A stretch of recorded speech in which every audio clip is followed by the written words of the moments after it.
Beauty Tamannaah Bhatia అందరికీ సుపరిచితమే.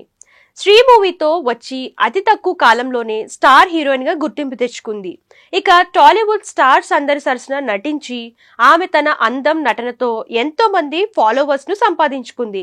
తెలుగు, హిందీ, తమిళ్ భాషల్లో నటిస్తూ తన క్రేజ్ ను మరింత పెంచుకుంటోంది. ఇక తన పర్సనల్ విషయానికి వస్తే మిల్కీ బ్యూటీ గత కొంతకాలంగా నటుడు విజయ్ వర్మతో డేటింగ్ చేస్తున్న విషయం తెలిసింది. కానీ పెళ్లి మాత్రం చేసుకోవడం లేదు. నిత్యం పలు వెకేషన్స్ కు వెళ్తూ ఫోటోలు షేర్ చేస్తున్నారు. అయితే ఇటీవల వీరిద్దరి మధ్య మనస్పర్ధలు రావడంతో బ్రేకప్ చెప్పుకొని విడిపోయారని పలు వార్తలు వైరల్ అవుతున్నాయి. ఈ క్రమంలో తాజాగా ఓ నటి కూతురు తమన్నా విజయ్ వర్మ తనకు దేవుడిచ్చిన తల్లిదండ్రులంటూ చేసిన కామెంట్స్ సోషల్ మీడియాలో హాట్ టాపిక్ గా మారాయి.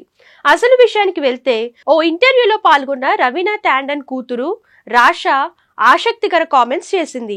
నేను ఓ బర్త్డే పార్టీకి వెళ్ళాను. అక్కడ తమన్నా కూడా ఉంది. ఓ సింగర్ పాడుతుండగా మేం డాన్స్ చేశాం. అప్పుడే మా మధ్య పరిచయం ఏర్పడింది. చాలా త్వరగా క్లోజ్ అయిపోయాం. తను లేకపోతే ఏం చేయాలో కూడా తోచదు. తమన్నా, విజయ్ వర్మ నాకు చాలా క్లోజ్ అయ్యారు. ఒక రకంగా చెప్పాలంటే దేవుడిచ్చిన పేరెంట్స్ అయ్యారు అని చెప్పుకొచ్చింది.